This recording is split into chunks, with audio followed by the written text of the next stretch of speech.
Hi, my name is Ali Rouzati. Welcome to Rugs in a Moment.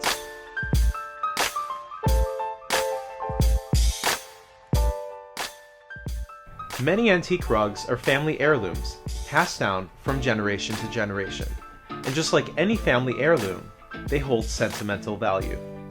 However, as rugs age, they have a tendency of being exposed to wear and tear.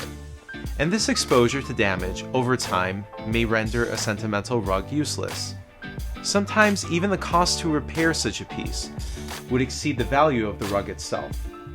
As a result, many clients choose the option of finding unique ways to revamp these sentimental rugs by making various objects with the remnants.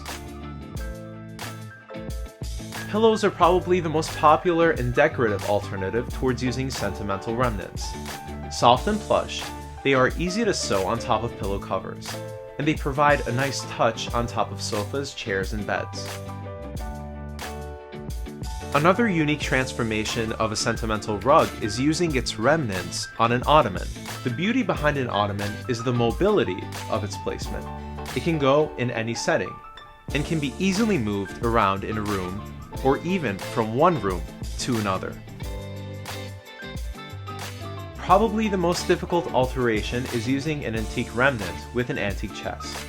Some antique chests come with their own cushion attachments that can be replaced with a rug remnant, but some others may only be solid wood. It's not impossible to transform a solid wood chest in a more decorative chest with rug remnants. However, a professional wood carver would have to carve into the chest to provide room for the cushioning in order to install the remnant on top. It may be a difficult process, but when it's done right, the results are remarkable. A new and very interesting form of using remnants is through framing them. Rugs are a piece of art, and a sentimental rug is a sentimental piece of art. Framing sentimental remnants and placing them on the wall as room centerpieces can be a great way to highlight any meaningful family heirloom in your home.